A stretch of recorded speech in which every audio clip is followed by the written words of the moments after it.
In the 1980s, George Michael was one of the most successful artists in the world, thanks in no small part to his Faith album, which had sold an enormous 12 million copies. However, his next two albums had been commercial disappointments. He also lost a high-profile court case, and tragically, his mother passed away. At the age of 34, George Michael was on a downward spiral, but more difficult personal issues were to follow. Within the industry, George's sexuality was very well known. It was an open secret that he was gay. But there were a lot of people who did not know, and it came as a bit of a shock. I think one thing that needs to be said is that George didn't hide the fact that he was gay any more than entertainers had done for generations. There's a great English tradition, and I think American tradition as well, with film stars, Rock Hudson and others. People didn't ask you about your sexuality, so you didn't talk about it. I wasn't a liar, but I was in a situation where I was so high profile, and by then I was already had an absolute hatred of the kind of tabloid press. So it was all getting very complicated. I didn't like the idea that they had something like that over me because they knew I was gay. It's unfair to expect somebody to be out publicly when they are not yet out at home.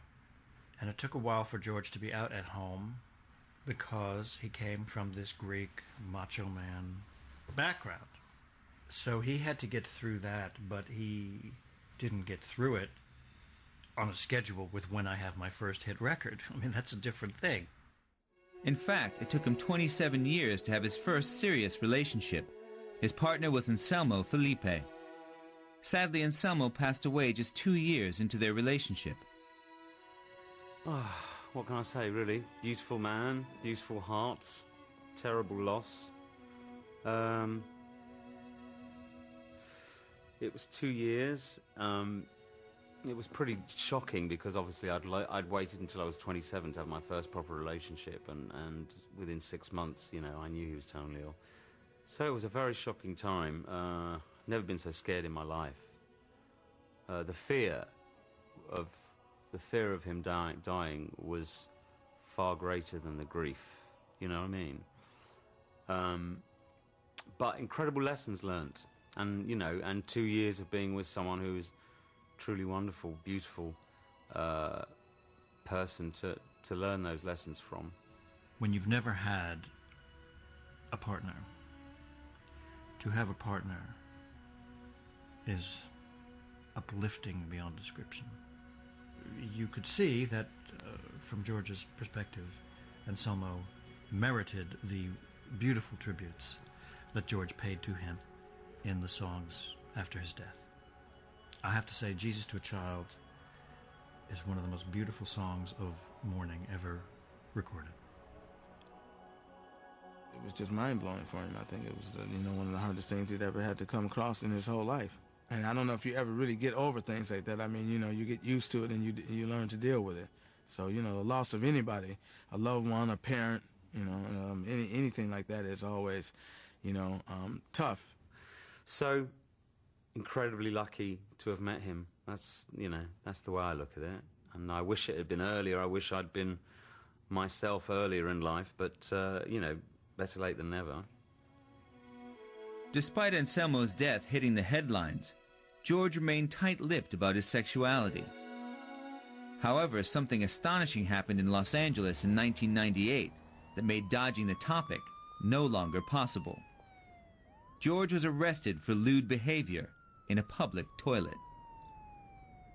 I don't think anybody was prepared for the exhibition in Los Angeles. I think that was a surprise. It was like a double shock to the public to find that somebody that, a celebrity of that caliber was doing something like that. It was, in every way, a setup, including me. That's the funny part. I was setting myself up as well. That's the funny part.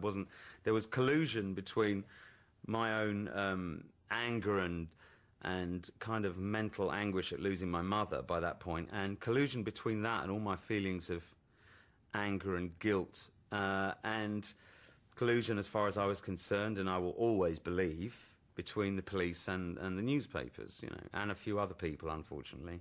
But again, for some reason, I'm not intended to have a quiet life.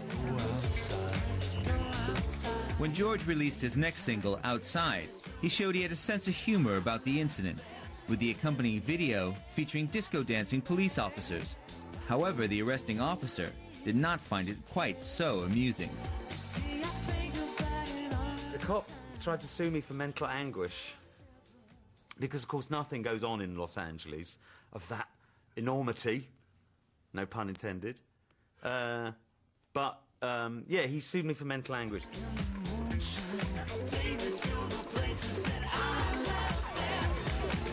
And I love that video. I do love that video. I won't say it was worth getting arrested to make the video. Maybe for the song. And actually, if you saw the response during the show, because it's one of the highlights of the show, is me coming out in my police gear, you know? And I suppose all those nights that people have enjoyed it night after night on stage, listening to Outside or going crazy to it, maybe it was worth it, you know? Maybe it was worth it. In another headline-grabbing move, George announced that his next album, Patience, would be his last record on sale to the public, and future releases would be available for free download only. Well, actually, what I said was it would be available for free or for charitable donation if people wanted to.